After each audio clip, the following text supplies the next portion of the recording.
The morning was bitterly cold, the kind that made breath visible in the air and fingers sting even through gloves. Snowflakes drifted down softly, blanketing the city in quiet white. Expensive cars hummed along the street, people hurried into warm cafes, and no one stopped to notice the small figure sitting on the park bench, a young woman wrapped in a torn blanket, clutching a baby close to her chest. The child's face was pale, lips trembling, and the woman's eyes, hollow and red, stared blankly at the world passing by. It was a morning like any other for Ethan Cole, the 34-year-old CEO of a major real estate firm. Dressed in his black overcoat, he held his daughter Ava's hand as they walked through the park on their way to school. To the world, Ethan was the picture of success, tall, confident, and respected. But inside, he was a man still learning how to heal. His wife, Lily, had passed away 3 years earlier after a sudden illness, leaving him to raise their little girl alone. Since then, his life had been divided between work, fatherhood, and grief. That morning, as they crossed the snowy path, Ava tugged his sleeve and pointed. "Daddy, her baby is freezing." Ethan turned, confused at first. Then his eyes fell on the bench, on the woman and the fragile bundle in her arms. The world seemed to pause for a moment. The woman's head was bowed, her lips murmuring something too faint to hear. The baby didn't move much, just a soft whimper lost in the sound of the wind. If you believe in kindness, second chances, and the power of helping others, please take a moment to like, comment, share, and subscribe to I Am Kindness Corner. Your support keeps stories like this alive and spreading warmth to more hearts. Ethan hesitated. He was already running late, and the responsible part of him whispered that someone else would help. But when he looked at Ava, her small face filled with worry, he knew walking away wasn't an option. He approached the bench slowly, his shoes crunching in the snow. The woman looked up, startled, her eyes wide with fear. Her cheeks were flushed from the cold, her lips trembling. "Please," she whispered hoarsely. "She's so cold. I can't keep her warm anymore." Her voice was cracked, barely audible, but filled with a desperation that pierced through him. Without thinking, Ethan removed his coat and wrapped it around the baby. The warmth of the thick wool seemed to bring a faint sigh from the infant, whose small chest began to rise more steadily. Ava stood close, her mittens clutching the woman's arm gently, as if to offer comfort. Ethan called for an ambulance. Within minutes, paramedics arrived and rushed the woman and her baby to the nearest hospital.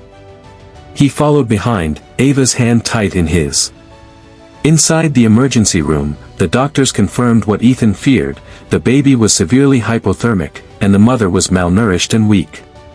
The woman's name was Maya, a 26-year-old who had once worked at a clothing store before it shut down. Her husband had abandoned her months earlier when she became pregnant again, and without family or savings, she had been living in shelters, then on the streets.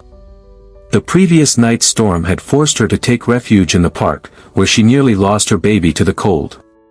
As Ethan listened to her story, something deep within him stirred. He had seen suffering before, in business, in loss, but never this raw, never this unjust.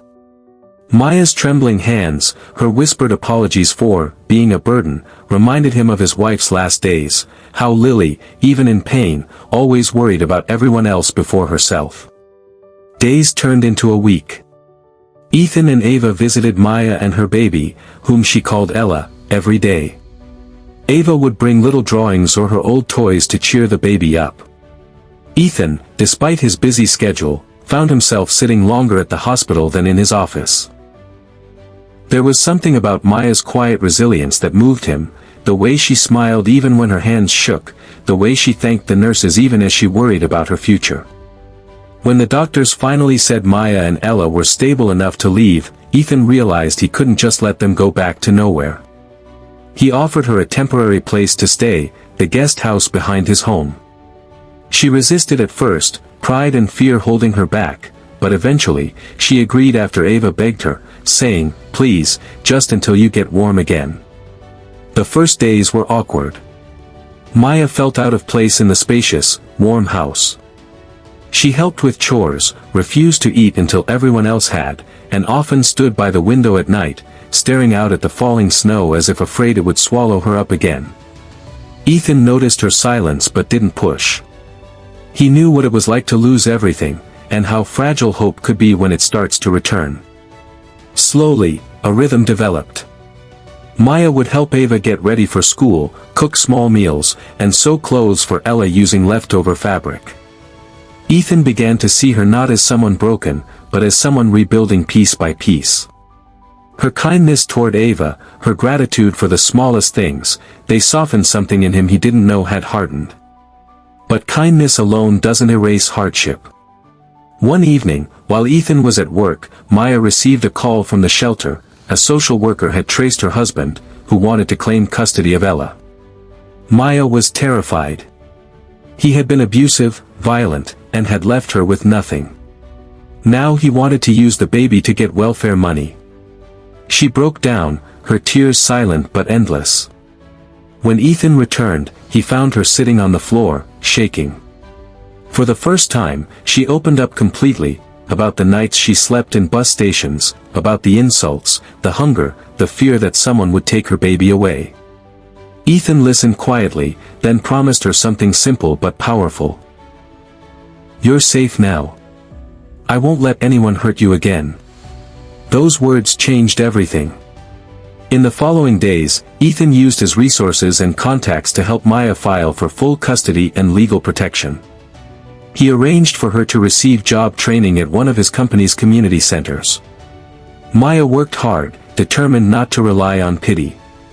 She learned quickly, and soon she was helping manage clothing donations and organizing events for single mothers.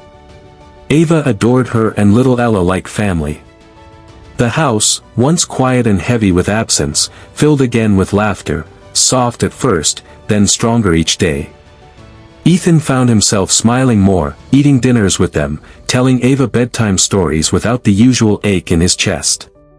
It felt like life was stitching itself back together, quietly, gently. Months later, on a warm spring morning, the family, because that's what they had become, returned to the park where it had all begun. The bench was still there, though the snow was gone. Maya stood there for a long time, holding Ella, her eyes full of tears, not of sadness, but of remembrance. She turned to Ethan and said softly, "If you hadn't stopped that day, she wouldn't be here. I wouldn't be here." Ethan shook his head. "If Ava hadn't seen you, I might have walked by." Sometimes, children see what we adults forget to notice. The moment hung in the air, filled with gratitude, warmth, and the faint sound of children laughing in the distance. Ava ran across the grass with Ella giggling in her arms, and Ethan watched them, the two little souls who had unknowingly saved each other. As the sun dipped low, painting the sky gold and pink, Maya looked at Ethan and whispered, "You gave me back my life." He smiled gently. "You gave us ours too." Because in saving her, he had found healing. In helping her baby, he had rediscovered what Lily had always believed, that kindness isn't about grand gestures, but about stopping when everyone else walks by. And as they walked home together, the park fading behind them, the world didn't seem so cold anymore. If this story touched your heart, if it reminded you that kindness can change a life, please like, share, comment, and subscribe to I Am Kindness Corner. Every small act of support helps these true-to-life stories reach more hearts around the world.